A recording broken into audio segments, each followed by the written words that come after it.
We're back, people. We're back. We had a little technical difficulty right there. I don't know what's going on. Every time my feed is being dropped, this is not the first time. You guys have seen how my feed has been dropped. Has been dropped numerous times, and we are live right here as we are going through the port of exit and the port of entry, both of them, from Mexico to the United States. As we are walking, as Pastor Alberto just told us, this is where, they work. This is where they work. ¿Qué onda, pastor? Hasta el fondo. Ok. Es que lo que pasa es que no quiero dejar el carro tanto tiempo. Estos mendigos nos están viendo. Estos mendigos son bien desgraciados. So we're walking right now with Pastor Alberto right here as he's going to show us exactly where the place. So this is the place where they are interacting every time. Yeah, this is the place where they organize. If they want to do any protests, any march here in Mexico and everything, they have a meeting and they tell them okay. And this is where they get, let's say, their bulletin card or things of what they're protesting all about. So this is their place of organization. So they coordinate here with all different groups and activist groups. But the main ones that are in charge is Pueblos Sin Fronteras. Pueblos Sin Fronteras, they're together with Al Otro Lado. They coordinate together. They used to be with Padre Salolinde, but oh my God, but they separated themselves. That's the building there in the corner. That's and you see that's the wall right there. Yeah. The wall's there. And this is a shelter, or what is it? Basically, this is one of their main. This is Pueblos Sin Fronteras' main headquarters. This is Pueblos Sin Fronteras' main headquarters right now, people. This is wow. That's that entire building. So people come here. They could eat. They could however they want to organize. They can organize. Let's go as we're walking right here, people, to Pueblos Sin Fronteras' main office right here. This is Pueblos Sin Fronteras' main office as we are walking to show you guys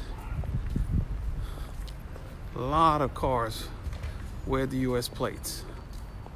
A lot of cars with U.S. plates. This is the building right here. It's Pastor Alberto. From the second floor, you could see the cars. Oh, this is disgusting. So this is next to the wall. This is breaking news right here. Pueblos Sin Fronteras' main office. They call it Casa del Tunel. This is, they call it the Tunnel House. The Tunnel House is next to the wall right here. And if you go there to the second floor, they see everything that's happening in the U.S. They see the whole movement. This is the United States, people. And look how close this main office from Pueblos Sin Fronteras is from your border. This is amazing.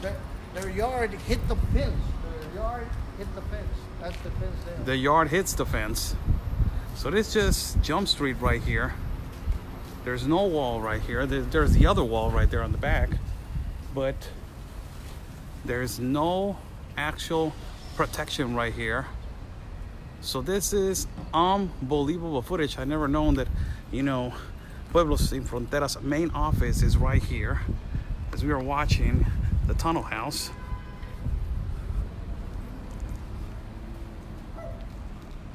Right here. And it's next to the United States. Wow. Buenas tardes. Vámonos, pastor. Nomás con esto. This is amazing. It's next to the wall. Casa del Tunel Art Center. Tunnel House Art Center. You can get those. They could go up there, second floor, plates. and see all the movement of immigration, how they move, all the immigration, how they're moving, and everything. They just stay there, drink a coffee. They could una carne asada and everything. When there's a movement of immigration or something, they know everything what's going on and what's happening here at the border. For the people that they're asking, Why the tunnel house? I don't know if there's actually a tunnel or not. That is just basically the name.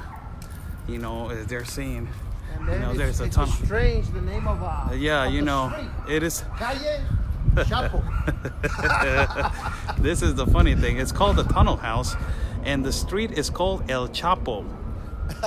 Look how funny is that? Probably that's why they put it the Tunnel House. You know, El Chapo, the great king lord of you know, great drug lord. He was famous in the 80s for his tunnels, so this is why probably they call it the Tunnel House. And it is right there. It says Calle El Chapo. So everybody were friends. Everybody were good people. It says right here. There's a store right here. This is amazing, people. This is Pueblo Sin Fronteras headquarters next to the wall. This is, wow. They keep this so hidden so nobody would know, man. They keep this so hidden so nobody would know. The activity that must be going on here late at night, it must be unbelievable. As we're walking again, people, and look how close they are to that. This is why they were so organized to breach the first time the United States border. This is the exit right here. All those that top that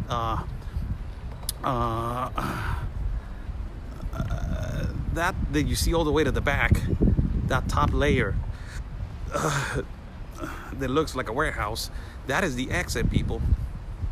That is the exit of the United States. Look, it says Mexico right there. That's the Mexican customs. And this is the exit from the United States. This is, how can the Mexican government have the liberty of giving them the right to put a shelter next to the wall? This is freaking believable. All the way to the back, as you see right there.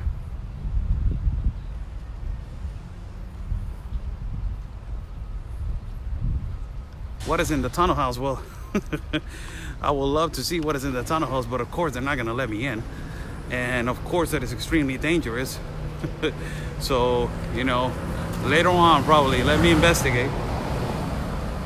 But this is what is happening. This is unfreaking believable, people.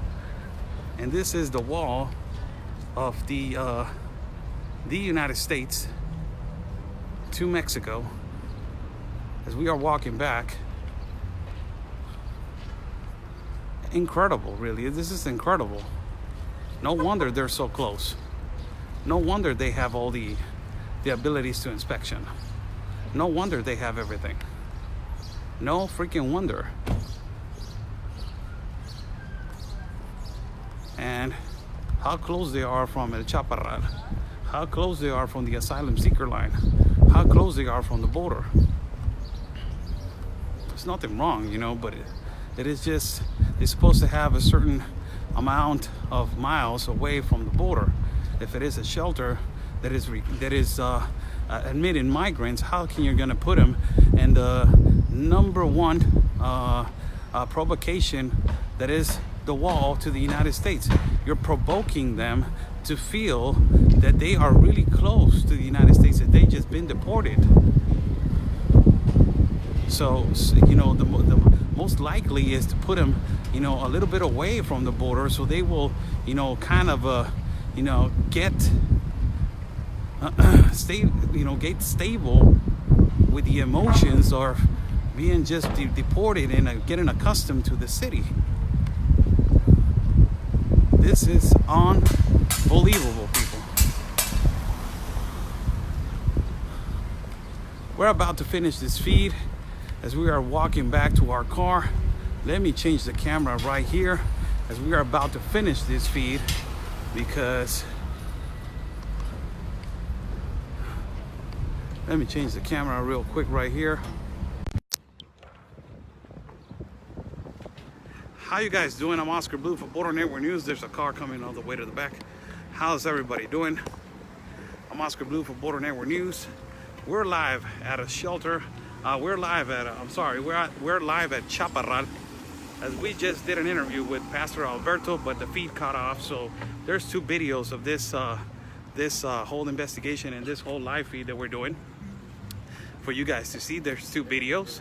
You guys can go to my page and see the first video and then see another one. Of course, there was a first interview that we the whole day we've been busy. We went to visit a mosque over here in Tijuana and talked to Imam Omar, the imam that is in charge of the mosque. We went inside the mosque. We did a live video inside the mosque. Also, we recorded activity in the border at a breach point where agents from immigration, they are working with agents from the Border Patrol, and also not only that, immediately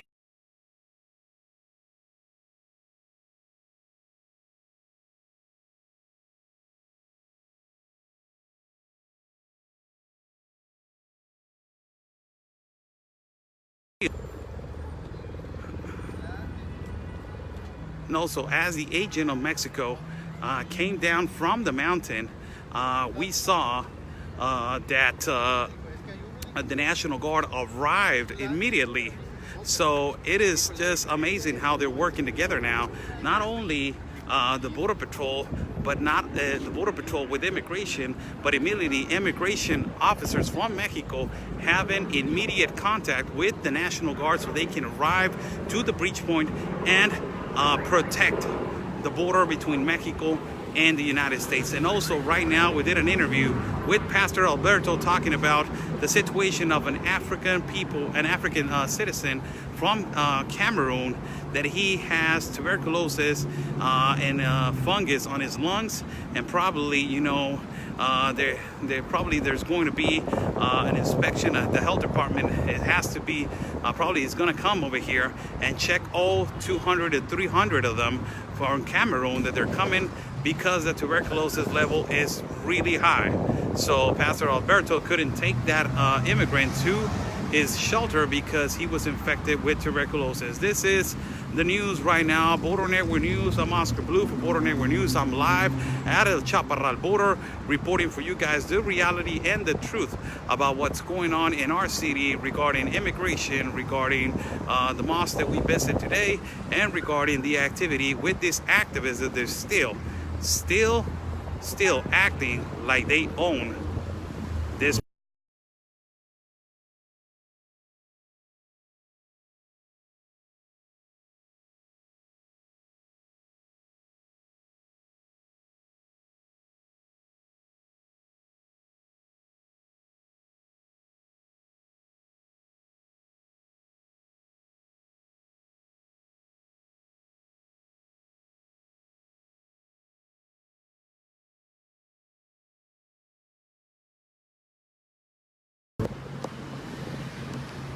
My feet cut off right there. I'm Oscar Blue for Border Network News for everybody. Peace and love, everybody. And always, your country is first. Stay safe.